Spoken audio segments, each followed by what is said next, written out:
My name is Stephen Cribbett. I'm an investigative science journalist, and I've been reporting on nuclear energy research for 20 years. In this film, you'll see, in congressional hearings and in TED conference talks, how a small group of physicists representing the broader fusion research community has misinformed the rest of us in order to ensure the continuity of its public funding.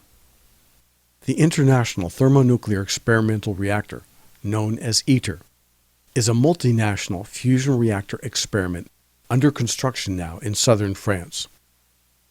ITER is the largest science experiment on Earth. It's also the most complicated engineering challenge in the world. An unprecedented collaboration of 35 nations, including China, the European Union, India, Japan, South Korea, Russia, and the United States. Promoters of the ITER project claim that when it's finished and its final experiments are performed sometime around 2045, the reactor will produce 500 megawatts of power from only 50 megawatts.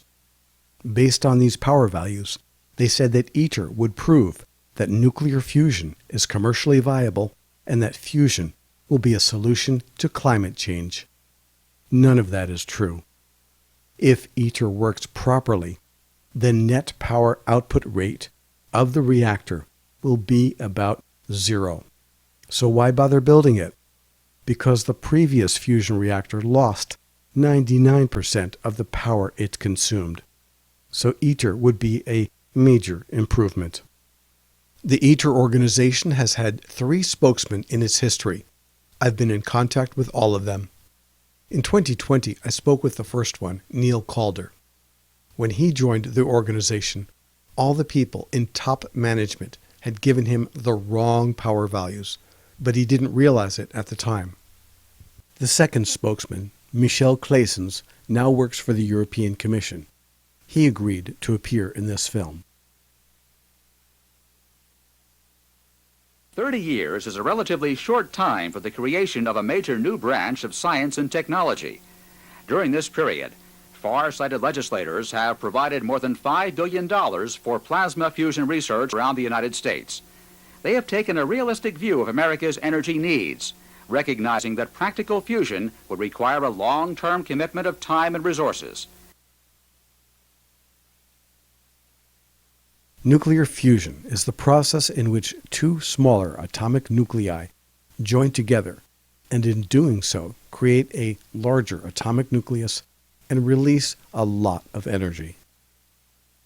More than 200 fusion reactors preceding ITER have been built in dozens of countries around the world.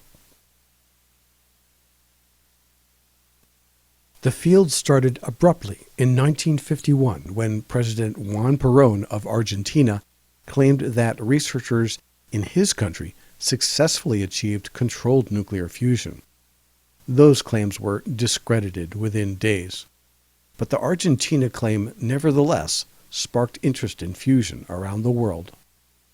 In the U.S., for the first 2 decades, in the 1950s and 1960s, America's publicly funded fusion program, not counting military fusion research, was costing about $200 million per year, adjusted for 2015 dollars. But in 1970, the United States reached its initial peak of domestic oil production. This made the U.S. dependent on Middle Eastern oil, hurling the U.S.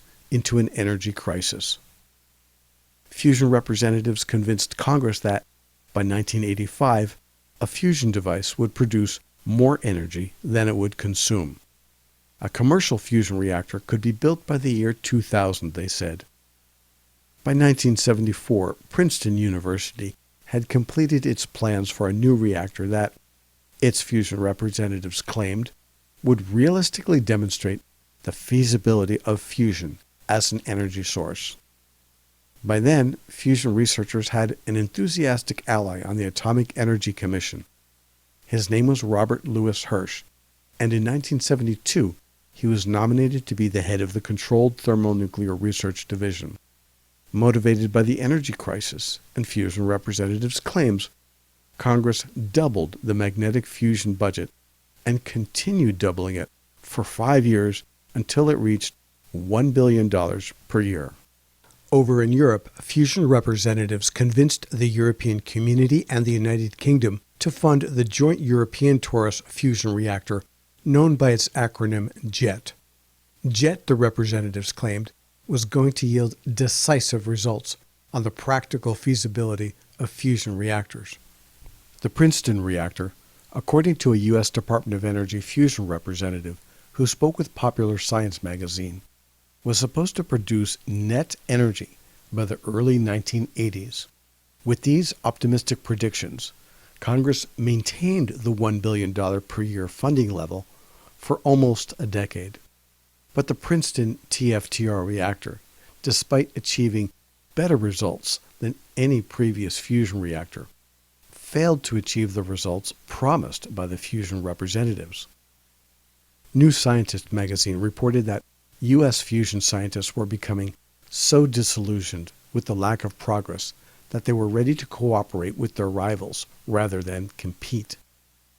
Not surprisingly, Congress began reducing fusion funding.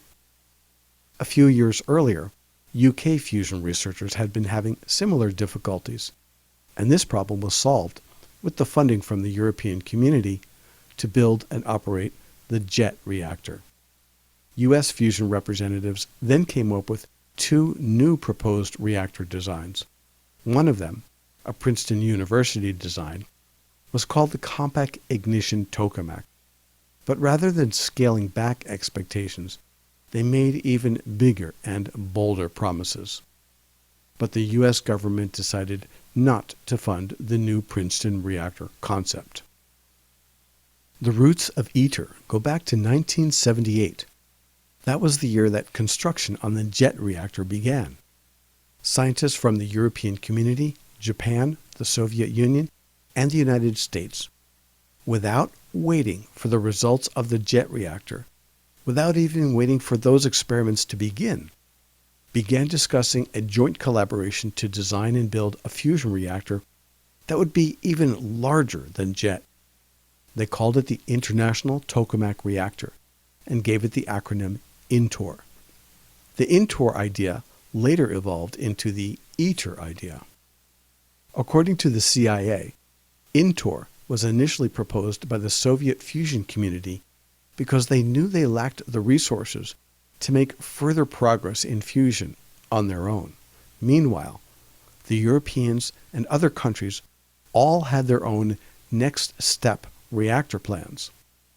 The cost for building individual large reactors in each of their own countries, however, was prohibitive.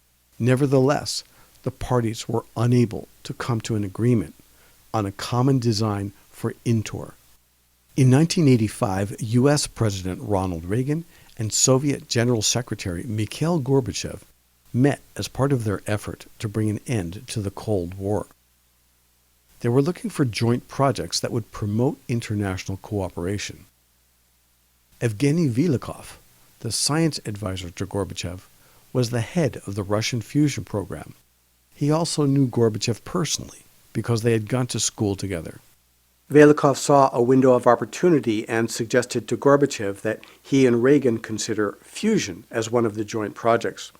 And so, along with 12 other projects, Reagan and Gorbachev gave ITER their official endorsement.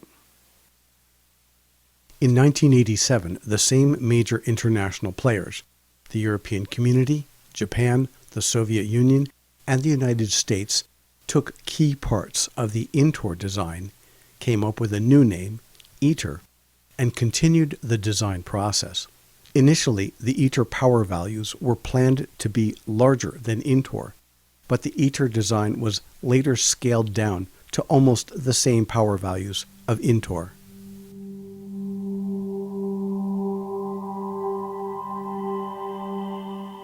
Despite the claims of fusion representatives in the past several decades, the ITER reactor is not designed to produce power at a rate 10 times greater than the power it will consume.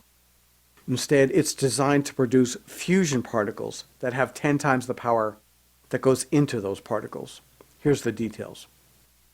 According to the ITER design specification, the fusion reactions should produce a gross thermal output of 500 megawatts. 50 megawatts of heating power will be injected into and used to heat the fuel, but the electrical power required to operate the reactor will be at least 300 megawatts, resulting in a zero net power gain after conversion losses. Instead, the representatives said nothing about the hundreds of millions of watts of electricity the reactor will require, and they implied that the 50 megawatts represented the total electric power required to operate the reactor.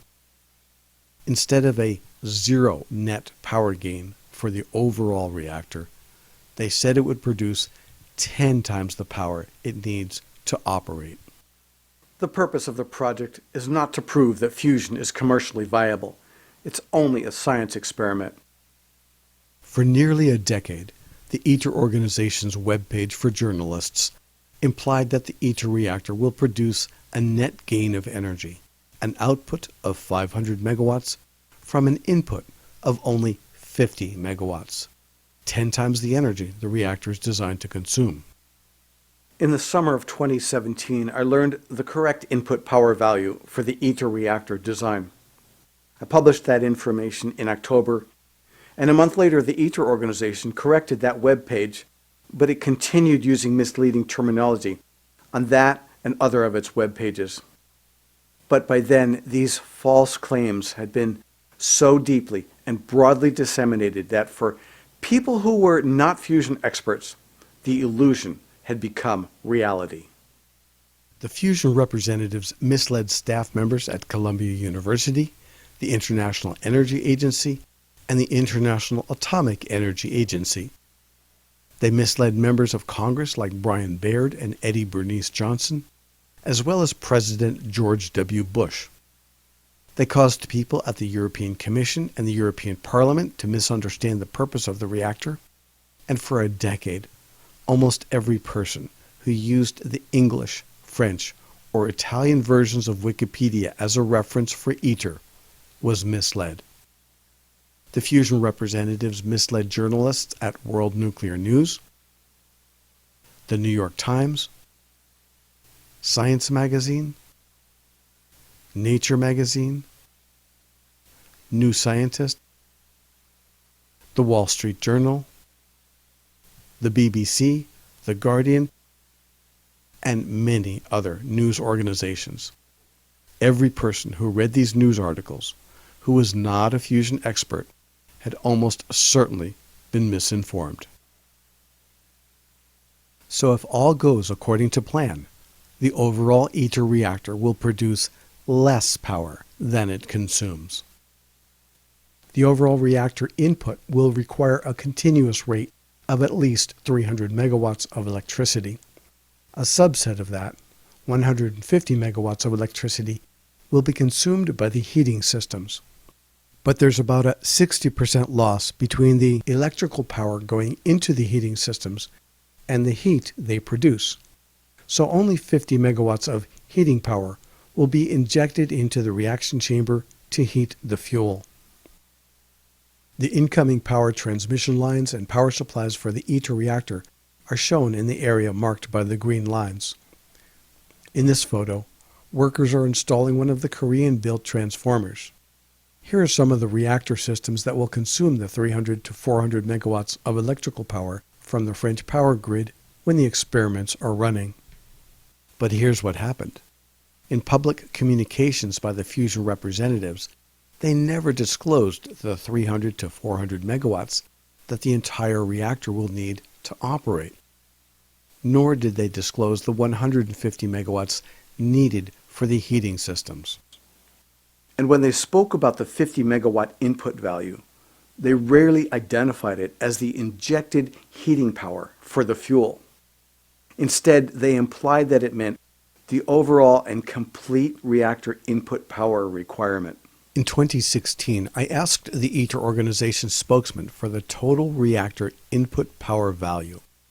He said he didn't know it, and it would be too difficult for him to find out. Several years later, I looked back at his emails to me and I realized he did know it, but he chose not to give me a simple, clear answer to my question.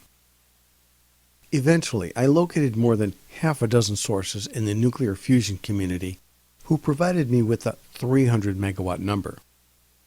I also located a scientific article written by Yvonne Benfato about ITER's power requirements. If there's one person in the ITER organization who's the authority on the rate of power that the overall reactor is designed to consume, it's Benfato. He's the head of the electrical engineering division for the ITER organization. According to his computer simulation, the reactor is going to require at least 500 megawatts to initiate the fusion reactions. During the time when the ITER reactor is expected to produce its peak output power, it will require a rate of 440 megawatts of electricity to maintain the reactions.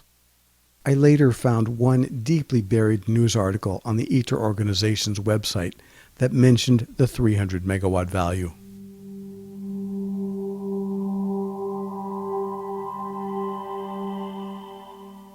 In July 2020, the Director General of the ITER organization, Bernard Bigot, and the head of the Public Relations Department, Laban Koblenz, issued a press release saying that the thermal output of ITER would translate to about 200 megawatts of electric power. That calculation omits all the input power. The European ITER Domestic Agency made the same false claim earlier in 2020. Princeton University has been publishing a fact sheet with the same false claim for nearly a decade. The most significant component of the misleading communications used by fusion representatives was their use of the phrase fusion power. It has two very different meanings in the context of fusion research. Perhaps it's been this way even since the beginning of the field in the 1950s. Fusion researchers can always tell the difference between the two meanings by context, but outsiders to the field most likely would have no way of knowing the difference. The practical meaning of the phrase is net power produced by a fusion device. More specifically, it's the potentially usable rate of power produced by a fusion device after subtracting the device operating power. The scientific meaning of the phrase is gross thermal power produced by fusion reactions. More specifically, it's the rate of emitted power of the fusion reactions without subtracting the device operating power. After journalists unknowingly published articles with the exaggerated claims, and after members of Congress unknowingly stated exaggerated output power values, not one fusion scientist, to my knowledge, ever informed the journalist or member of Congress that there had been a misunderstanding. On the contrary, fusion representatives noticed that, year after year, they were able to use the double meaning of this term, and the effect successfully cast fusion progress in much more favorable light than it really was. So they kept doing it. One of the fusion experts was Stuart Prager, the sixth director of the Department of Energy's Princeton Plasma Physics Laboratory. Here's Prager testifying before Congress during the 2009 House Subcommittee hearing on fusion. By any metric, we're far along the road to commercial fusion power. In the past 30 years, we've progressed from producing 1 watt of fusion power for 1,000th of a second to 15 million watts for seconds, and ITER will produce 500 million watts for 10 minutes and longer. The most recent National Academy study notes remarkable progress in recent years. But my focus today is the future, the remainder of the journey to fusion power. He started with the practical meaning, switched to the scientific meaning, and ended up again with the practical meaning without giving the elected officials any way to understand what he was doing. He created the false appearance that the jet reactor produced a potentially usable rate of 15 million watts of thermal power, and that ITER will produce a potentially usable rate of 500 million watts of thermal power. The chairman of the House subcommittee hearing, Congressman Brian Baird, because of what fusion representatives had told him, believed that the ITER reactor would produce power at a significantly greater rate than it would consume power. In Cadarache, France, the large international fusion project called ITER is about to begin construction. This experiment is designed to produce 5 times more energy than it consumes for several consecutive hours. I think my children already do that, however. They're 4.5 years old, and I swear they put more energy out than they consume. Fusion representatives have been creating misunderstandings about fusion research with the news media for decades. In the 1970s, Ann Davies, a U.S. Department of Energy fusion program manager, did so when she was speaking with a journalist from Popular Science magazine. Davies said that the Princeton tokamak fusion test reactor was intended to get out as much energy as we put in, and that TFTR will achieve not just a power break-even, but it will be a net power producer in terms of heat. Davies had to have seen all of these inaccuracies after the article published, but she didn't mention anything about seeking a correction from Popular Science after the article published. The Princeton reactor, at its best, produced thermal power at a rate of 10 megawatts from an input power rate of 950 megawatts of electricity. Compare that with Davies' claim that they intended to get out as much energy from the reactor as they put into it. In 2018, I spoke with Davies, and I told her I was concerned about the many misunderstandings about fusion power claims. I understand you, but there's still major confusion, I think, that a lot of people have who are not familiar with the subject.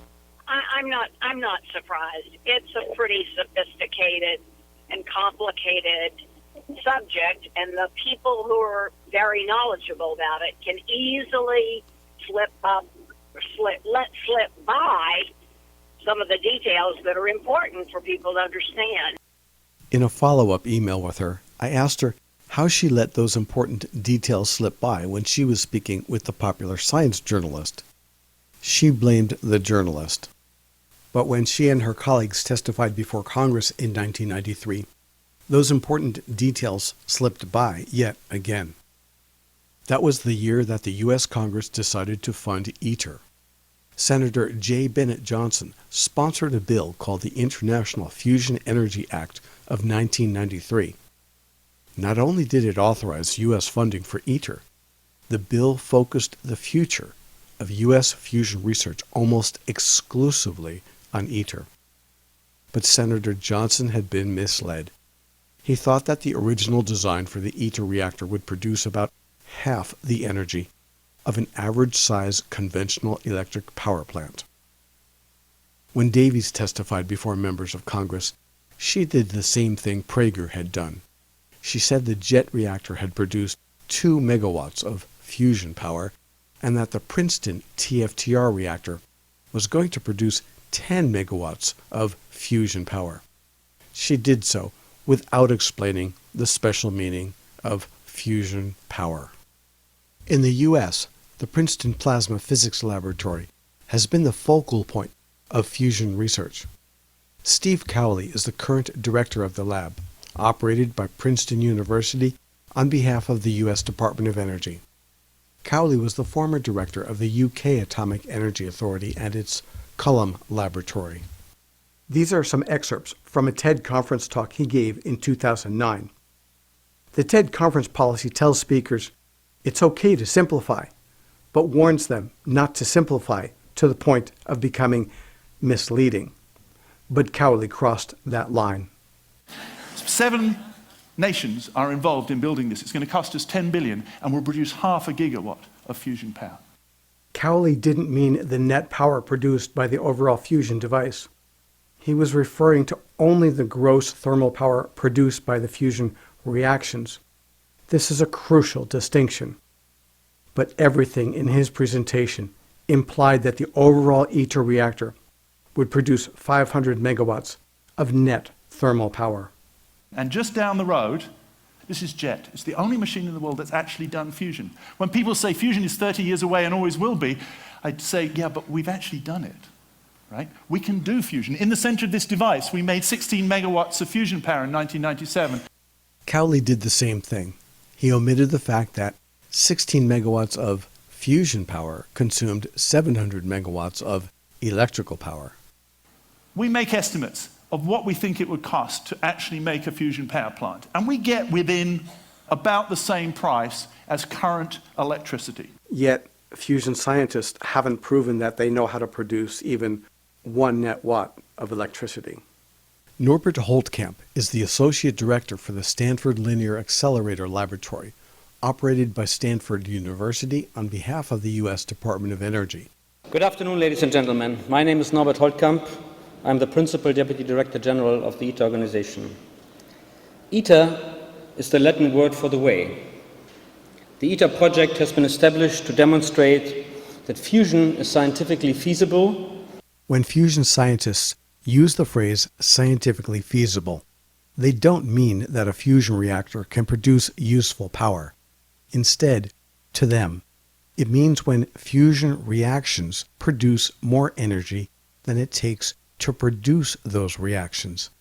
It's only a physics measurement. It has nothing to do with reactor power input, power output, or net power produced by fusion reactors. Our goal is to demonstrate that it is possible to produce commercial energy from fusion, a process that powers the sun and the stars, to produce at least 10 times more power than we need to operate ITER. And yes, we believe equations, we are scientists. We will produce 500 megawatts of fusion power, and we need about 50 megawatts to do so. I interviewed Holtkamp in his office in early 2020. I wanted to make sure he had a fair opportunity to respond to my questions. So in advance of the interview, I sent him a link to the video from his Berlin conference talk. When I asked him to explain his false statements, this is the only thing he said. I had to get the science mission out in 10 minutes. I had no time to get into the details. Ian Chapman is the head of the UK Atomic Energy Authority and its Culham Laboratory. He's also the chairman of the International Fusion Research Council of the International Atomic Energy Agency. I first noticed Chapman's false claims about fusion performance in a 2017 article in the UK Sunday Times. Chapman told the reporter that the JET reactor produced an output of 16 megawatts from an input of only 25 megawatts. The actual input rate of power for JET consumed 700 megawatts. When I first saw this, I didn't believe that Chapman had done it intentionally. I assumed that the journalist had misunderstood Chapman or misquoted him. But then I found a lecture he gave at the Royal Institution in 2016 to people who were not fusion experts. So my name is Ian Chapman. I'm from the Culham Centre for Fusion Energy. I imagine most of you have heard about fusion. You see that we produce 16 megawatts here in JET. 16 megawatts is a reasonable amount of energy. It's okay, it's not commercial. You certainly wouldn't ever put that onto the grid, but it's a reasonable amount of energy. The big problem is that 16 megawatts was generated having put 25 megawatts into the machine, right? So nobody's going to pay you to do that. Now, effectively, what we need to do is build a bigger machine, and that's what is happening at the moment. We are building almost a scaled-up version of JET. That will be, I hope, operational within the next 10 years. And that, instead of putting in 25 and getting out 16, in the next step device, we'll put in 50 and get out 500. And that's the aim of the machine. As I say, it will produce about 10 times more energy out than put in. So ITER is about 500 megawatts. Now, 500 megawatts is not that much. In fact, it's very small in terms of reactors. If you look at a fission reactor or a coal plant, these are usually 1 or 2 gigawatts. It was a false comparison. Small commercial electricity plants do produce 500 megawatts of power, but that's the net power output rate. ITER's net power output rate will be about 0. In January 2021, Chapman gave another lecture, this time with the UK Royal Society, as part of an award they gave him for his excellence in science and environmental research. So we need to demonstrate that we get a lot more power out than we put in to get the fuel hotter than the sun in the first place. We are building a facility called ITER, I'll tell you more about that in a minute, where we put 50 megawatts in and it produces 500 megawatts out. 500 megawatts is like the consumption of Leeds or Liverpool, medium-sized cities. In March, Chapman again provided false information to readers of the UK Sunday Times. In 2020, Nick Walkden, the executive officer to Chapman, gave a TED Talk about fusion. It really is, in every respect, pushing the technological capabilities of mankind right to their very limits. So why are we doing it? ITER will produce 10 times the power out from fusion energy than we put into the machine. So we're going to multiply the energy we put into this machine by 10 times.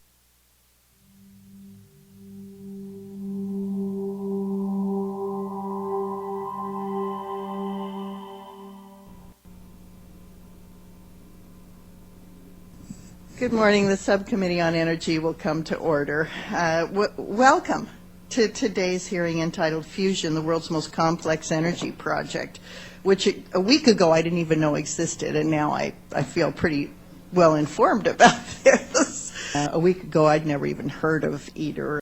In these 2014 hearings, Congress brought in two fusion expert witnesses, Robert Iotti, who was then the chair of the ITER Council, and Ned Saudhoff, who was then the head of the U.S. ITER Domestic Agency, based at the U.S. Department of Energy's Oak Ridge National Laboratory. In his prepared written testimony, Iotti said that JET had produced 16 megawatts of fusion power, but said nothing about the 700 megawatts of electrical power that JET had consumed.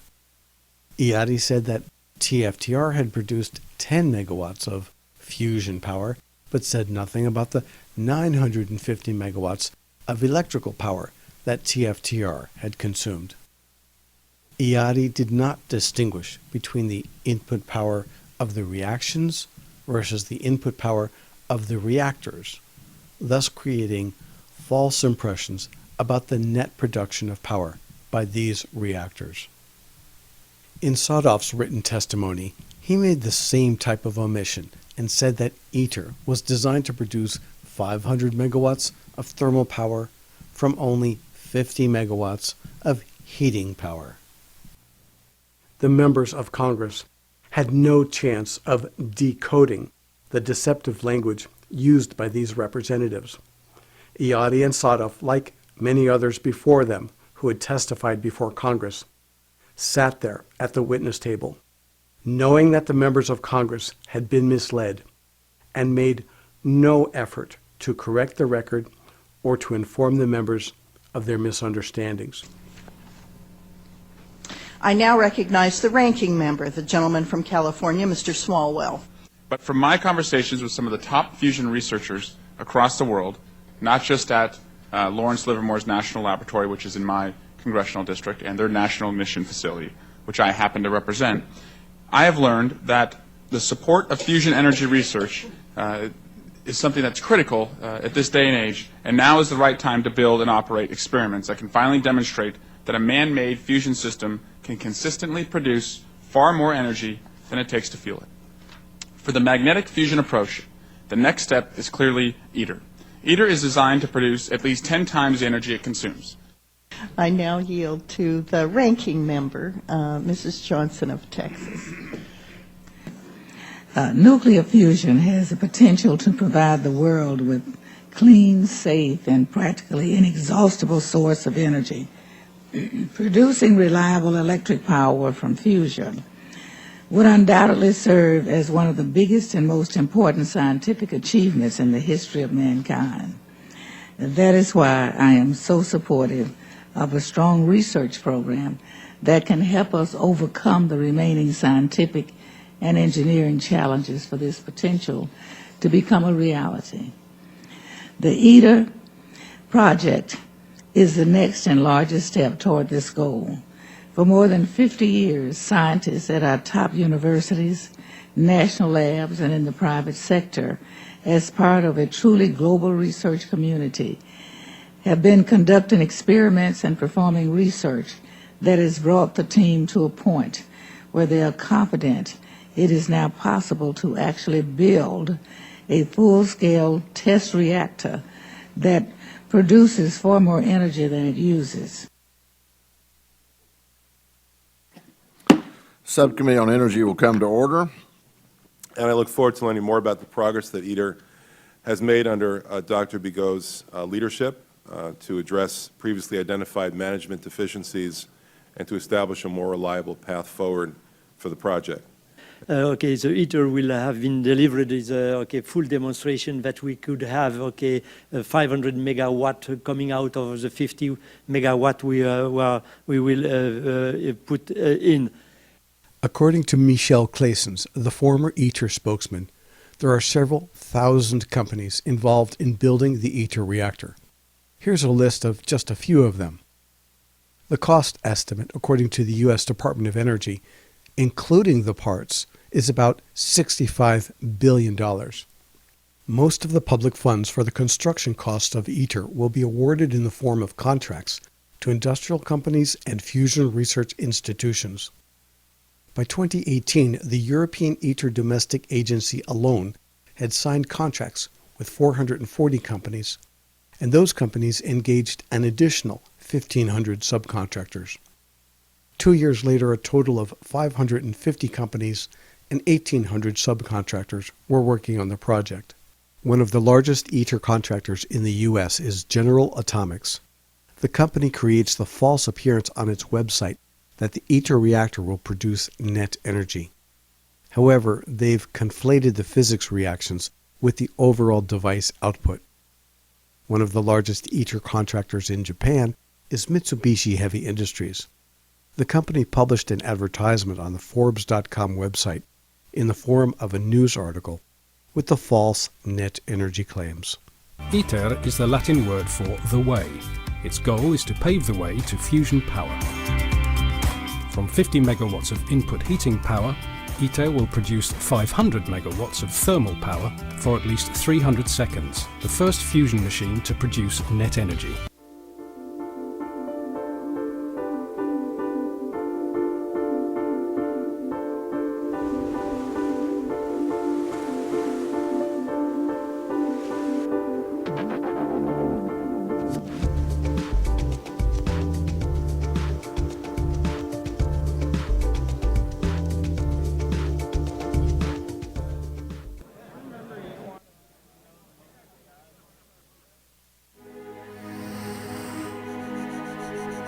Welcome to Monaco. For the third time, the Principality by the Sea has set the stage for one of the world's most ambitious scientific projects ever attempted. 7 partners, together representing 35 nations, have joined forces to tackle one of the most urgent challenges of mankind, developing a new source of energy with the potential to supply electricity to the ever-growing world population, and ultimately to liberate us from burning fossil fuels. The ITER tokamak will be the largest fusion machine ever built. The goal of ITER can be summed up by a simple equation. Q is greater than or equal to 10. From 50 megawatts input power, ITER will generate 10 times the output power. And with this, we open the curtain for the 3rd Monaco ITER International Fusion Energy Days.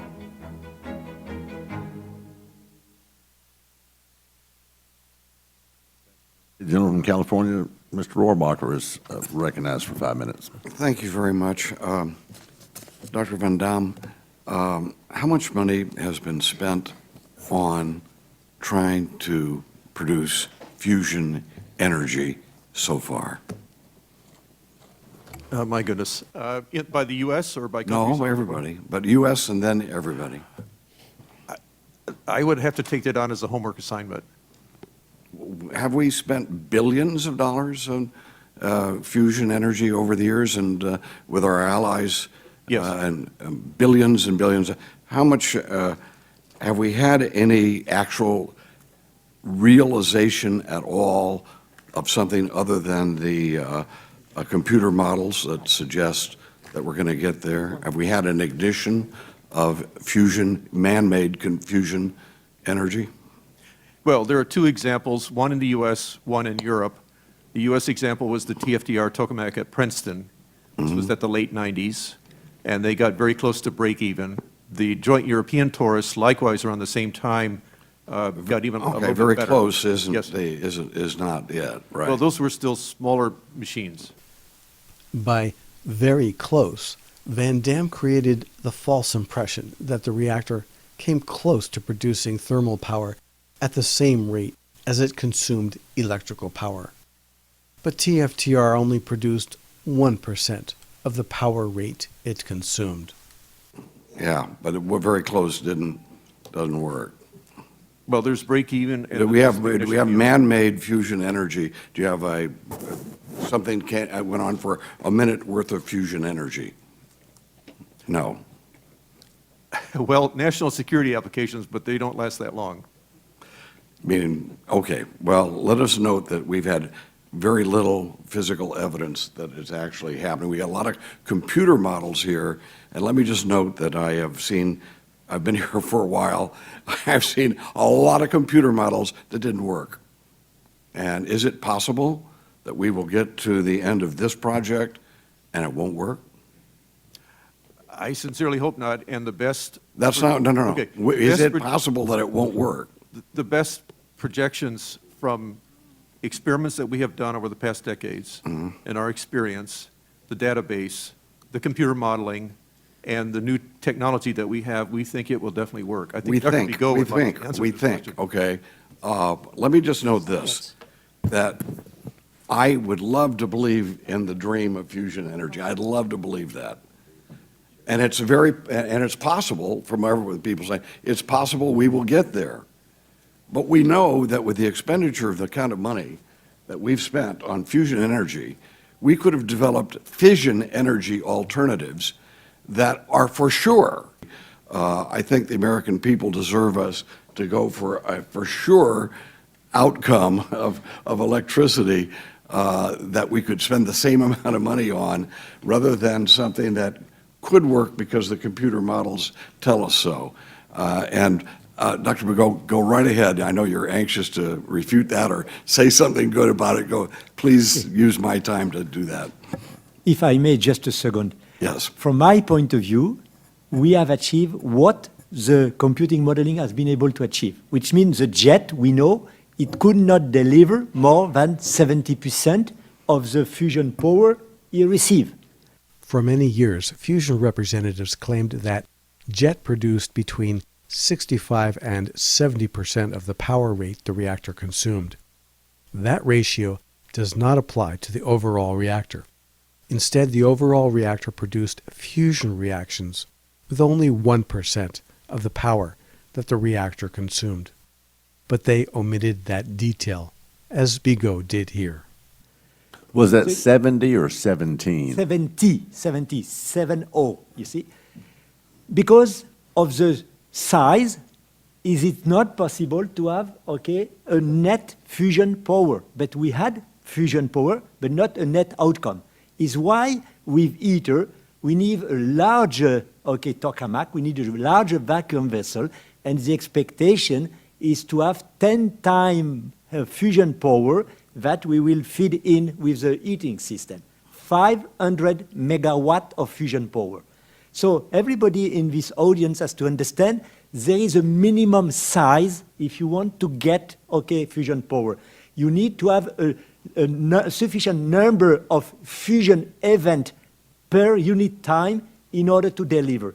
So my understanding is so far the computer modeling has done very well, and is why, from my point of view, I am confident that if we are able to assemble properly all the components making this ITER facility, we will deliver. Thank you very much. Thank you, Mr. Chairman. Now, if that hadn't confused you, Congressman, he can keep talking.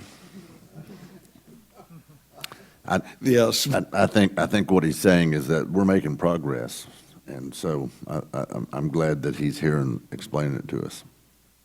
None of the members of Congress, including Weber, had any idea that Van Dam and Begaud had just concealed material information and had pulled the wool over their eyes.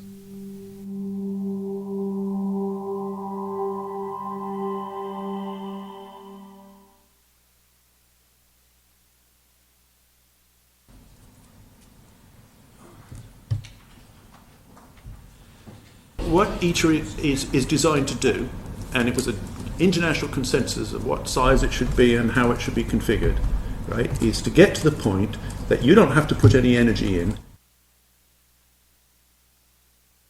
and the plasma burns and produces fusion power, sustains itself at a temperature of about 230 million degrees. Those are conditions we've got in JET, but not self-sustaining conditions. So JET is not enough. ITER is that step. As background, I must say I'm totally confused by the evidence that you've been giving us, so I hope you bear that in mind. Professor Cowley, you said in your opening remarks, exact words, I am confident that a commercially sustainable outcome will occur. How could you possibly say that? What's your evidence? You're talking about things that have never been built, or not within a million miles of being built. How can you express any degree of confidence that this is not a total waste of money? And those were your words, will occur, not might occur, will occur. We have done some fusion at Culham. 16 megawatts of fusion power on JET. We can make the conditions for fusion. Teenagers, like 14-year-old Taylor Wilson, working in his garage, have made the conditions for and made the scientific demonstration of fusion. We have to make a step to scientific demonstration of fusion, but that's still not commercial demonstration of fusion. And whether we can do that in the 2040s or whether it'll wait till 2080, I think is the question. Now, so did you say between, was it 40 and 80? Not 14 and 80, 40 and 80. And you think you can forecast over that timescale? I don't know anybody else in the forecasting game who would remotely make a remark like that, and I speak as someone who used to earn a good living from forecasting. I mean, you're saying you're talking about cloud cuckoo land, are you not? And sorry, Professor Cowley, I'm addressing all three of you on this. I mean, it seems to me what you've done is to invent a marvelous system where all the scientists working in this area managed to waste an enormous amount of public money worldwide on a self-sustaining system with no likely outcome worth anything. This document from 2002 shows that European commissioners believed that ITER was designed to produce hundreds of megawatts of power. It shows the original design value for the thermal output of ITER, which was 1,500 gross megawatts. This was later reduced to 500 gross megawatts, but that doesn't change what happened. ITER is still a zero net watt reactor design. This document from 2011, among others, shows that members of the European Parliament were misled about JET's results, which paved the way for the false claims about ITER. Fusion representatives told the European Parliament that, based on their experience, the database, the computer modeling, and new technologies, that the ITER experiment would produce these results by 2027. Throughout the history of fusion research, one question is asked year after year by the public and by policymakers. When will a fusion reactor finally produce power at a greater rate than it consumes power? This has even been part of popular culture and even science fiction movies.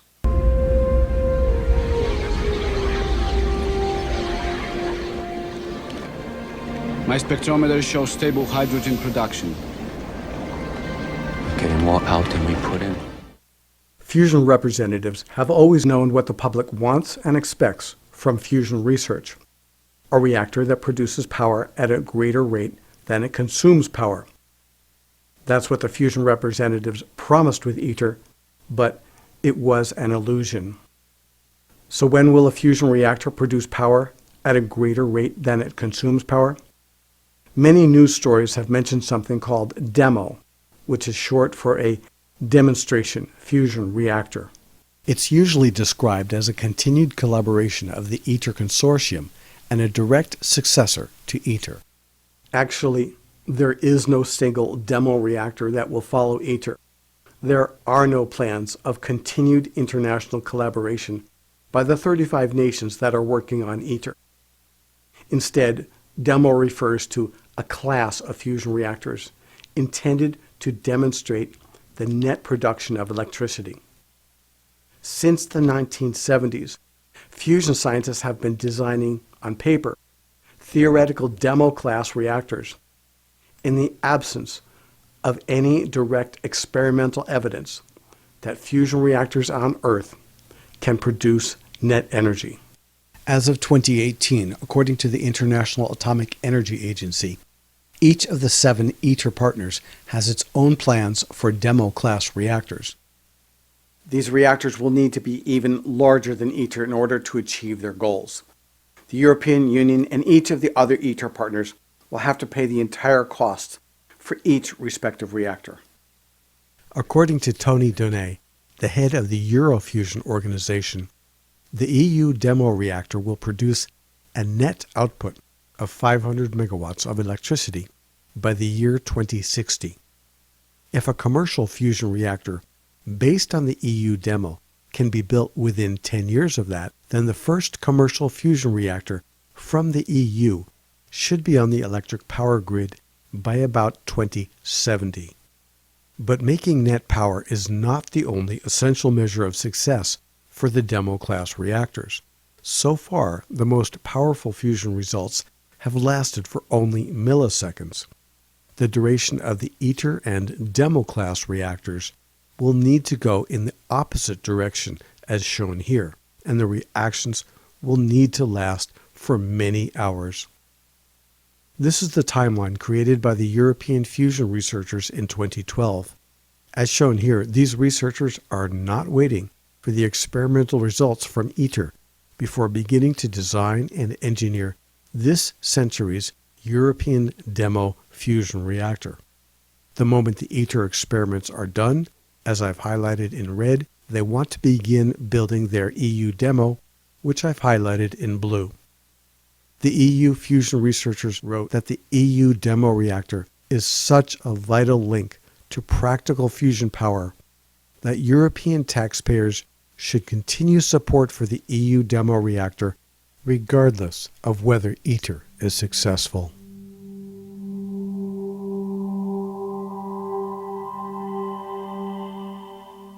In 2017, I began communications with leaders of organizations involved in fusion research that were publishing false and misleading public claims about ITER and JET. Over time, most of them made corrections. Nobody has disputed the power values I've published, but 2 of the agency representatives have disputed the need for corrections. Laban Koblenz said that no one had misunderstood the objective of ITER. He said that everyone already knew that the stated power gain applied to only the particles and not the overall reactor. But the hundreds of news reports in reputable news outlets containing the incorrect power values and incorrect English, Italian, and French Wikipedia pages for ITER indicated otherwise, as do the examples I've shown here from the European Parliament and European Commission. The other person who disputed the need for corrections was Johannes Schwemmer. He asserted that his organization, the European ITER Domestic Agency, was using terminology that was considered acceptable to the scientific community. It might have been acceptable in the past. But after I informed other leaders of the fusion community of the damage caused by that terminology, most of them decided to discontinue the practice. Schwemmer eventually discontinued using misleading terminology, but only after European Commissioner Kadri Simpson informed him that his terminology was no longer acceptable. Any fusion scientist who had read false statements about ITER or JET in newspapers or magazines knew that they had allowed their representatives to perpetuate a lie, a big lie. Some of the scientists have told me that they and their peers knew that a deception was taking place, but they were afraid to speak out. When I spoke with individual scientists who had made exaggerated public claims about ITER, they all did what Norbert Holtkamp did when I interviewed him. After I asked Holtkamp about his misrepresentations at the Falling Walls conference, I handed him printouts of similar statements he had made to the news media. One of them was an interview he gave to the U.S. Department of State's e-journal USA. His response to the journalist's question about ITER's primary measurable objective was unequivocally false. He said that ITER was designed to produce 10 times the energy it would consume. After reading the printout of that article, he looked up at me and said, "It means the power going into the plasma versus the power coming out of the plasma." I said, "Yes, of course, but you didn't explain that to the readers or mention anything about plasma in your power claims." He looked down again at the printout. After a few moments of silence, he looked up at me again and said, "No, it doesn't." In 2006, before construction on ITER began, the French government directed its Commission on Public Debate to hold a series of meetings in the local French region where ITER was to be built. The organizers of the commission received misleading information from fusion representatives and unknowingly passed false information on to the French public attending the debates.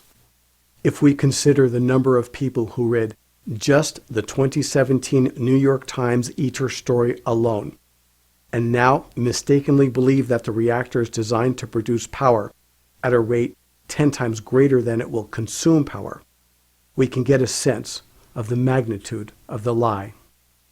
Almost no fusion scientists have objected to the ITER deception. If there's any doubt about the harm caused by the fusion representatives, notice they've misled even their own spokesman. Neil Calder was the first spokesman for the ITER organization from 2008 to 2010. This is a video clip of him teaching his staff how to communicate the mission of ITER. When you go out there and talk to people, you put across this message about it. You don't run the place down, we support it. We're proud of what we're doing. That we are a great new organization and we should tell the world this. ITER needs you. When Calder started working at the ITER organization in 2008, he developed a communication strategy to implement a consistent message worldwide. He crafted a sophisticated strategy to inspire his communication team that ITER was the answer for the world's energy and climate troubles. He targeted a wide variety of audiences and built an army of allies. He was successful. News media coverage increased shortly thereafter. But the information that he and his staff member Robert Arnault gave to New Scientist magazine was false. That's because everybody at the ITER organization gave Calder incorrect information. They told him that the energy coming out of the ITER reactor would be 10 times greater than the energy going into the reactor, and that with an input power of 50 megawatts, the reactor was going to produce 500 megawatts. I met Calder in February 2020 at his favorite sidewalk coffee shop in San Francisco. I asked him who had given him the false information. But it wasn't just a single person, he said. Not just telling me, that was the official, absolutely all over everywhere. Reactor, 500 megawatts out, 50 megawatts in. That's what it was. That was everybody said. That was it. That was the point of ITER. Yeah.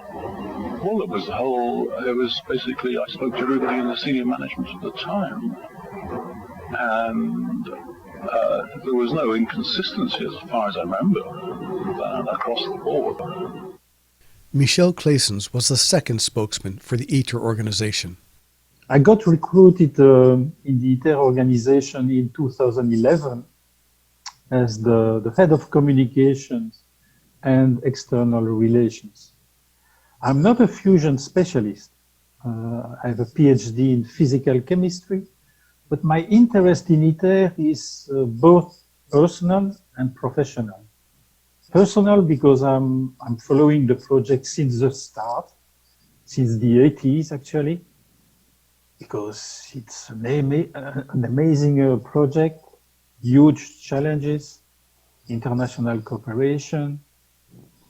But my interest is also professional because I used to be a spokesperson in the European Commission in Brussels, And journalists here are keen to raise questions about ITER. This is normal. So I arrived in Cadarache in France in 2011, and there was a good team there. Our aim was to provide the public with comprehensive, rigorous, popularized information about ITER and fusion. I also asked my colleagues not to oversell ITER, to be honest in the communicating with the public, not to hide the uncertainties and the questions that are still open. But there were a couple of things that intrigued me at the time. For example, the website, the ITER website, at that time and until 2018 actually, was claiming that ITER will provide a 10 times return on invested energy by generating 500 megawatt of fusion power from 50 megawatt of input power. But this looked curious to me because it looked like we were mixing the power values of the physics reaction with the power values of the overall reactor. So I tried to get more information about this, and I asked colleagues and scientific directors in ITER, but I didn't get a satisfactory answer. This issue of the gain factor came up again when I started writing my book on ITER. Unfortunately, the new Director General of the ITER organization then decided to end up my contract. So I could not stay any longer in Cadarache, and I went back to Brussels. This issue came up because I got to learn that a US journalist, Steve Krivit, was investigating on this issue, the gain factor. So I was quite pleased to see that, that other people were also giving some thought to this question. The sad thing, I would say, is that it took several years to have the claims corrected, not just on the ITER website, but also on the websites of other fusion organizations. Plasma physicist Ernesto Mazzucato, who spent his entire career working at the U.S. Department of Energy's Princeton Plasma Physics Laboratory, was one of the few scientists who was willing to speak out. He wrote letters to Science magazine and The Economist. The scientists were not talking about power production, Mazzucato said. But then, slowly, the bureaucrats were put in charge of this project, and they started talking about a power gain, that ITER would produce 10 times more power than it would use. But none of the scientists said anything. We all knew that the power values only applied to the particles, not the overall reactor. Not every fusion scientist agrees that ITER and the demo-class reactors are the best approach to nuclear fusion, but expressing public dissent is not easy. All publicly funded research scientists depend on their peers for their grant proposals. They depend on their peers for publishing in scientific journals. They depend on their peers to select their papers so they can speak at science conferences. So when people like Bigot, Van Dam, and Chapman hold positions at the highest levels in the fusion political hierarchy, the problem with open dissent is not surprising. Mazzucato told me about a visit he received from Princeton Laboratory upper management after Science magazine published a critical letter he wrote about ITER many years ago. He still won't let me report on the incident because he's concerned it will affect his ability to publish his new research in scientific journals. Thierry Pierre, a French plasma physicist, told me that after he explained to his employer and to his colleagues that the ITER project is, in his words, scientific and technological nonsense, his funding for fundamental experimental research in plasma turbulence came to an end after 10 years.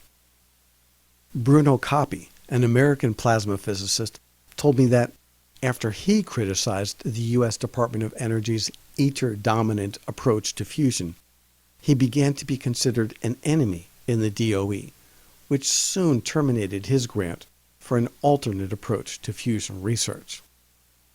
In 2017, I asked David Campbell, then the chief scientist of the ITER organization, to confirm the 300 megawatt input power value I had received from my sources.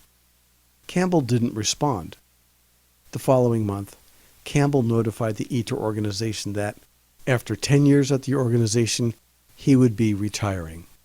Campbell was one of the few people who had consistently depicted the ITER power values to the public accurately.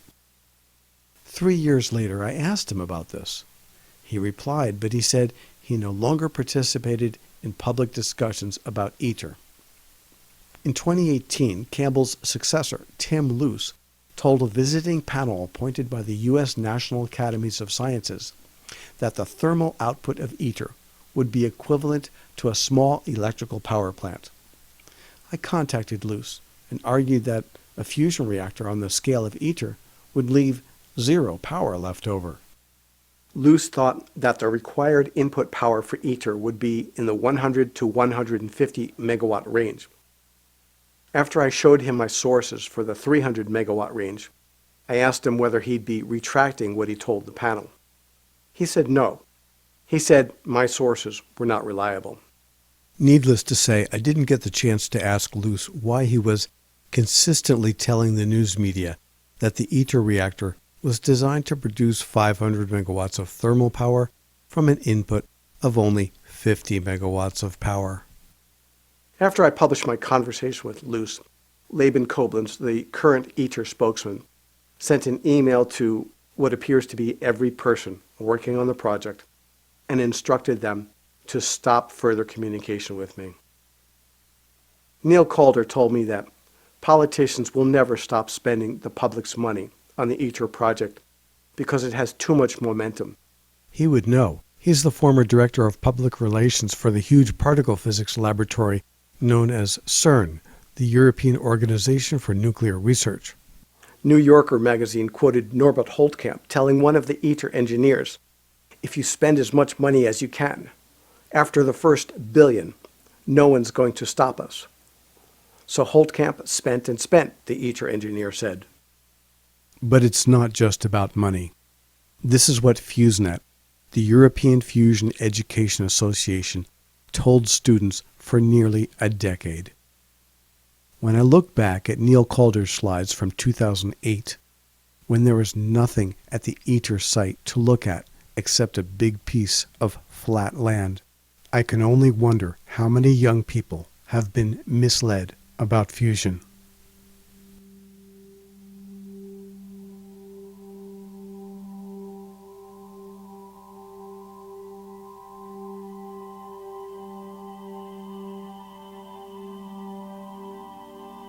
When the final ITER reactor experiments take place sometime around 2045, the project will fail to achieve the most important thing that its promoters are promising the reactor will do: generate net energy. But representatives of the fusion research community knew this all along. The bait was dangled before us: abundant energy, sustainable fuels, no greenhouse gases. The promises of benevolence overshadowed the hidden malevolence. A group of scientists so fixated on their quest that they convinced themselves that the end would justify the means. 17 years ago, Japanese Nobel Prize winner Masatoshi Koshiba was another scientist who had the courage to publicly object. He called ITER a bait and switch trick. If we are to learn anything from ITER, it's that science does not and cannot work without trust and integrity, no matter how small or large a scientific endeavor may be. The physics community must do better than this if it wants to continue earning the public's trust and using the public's money.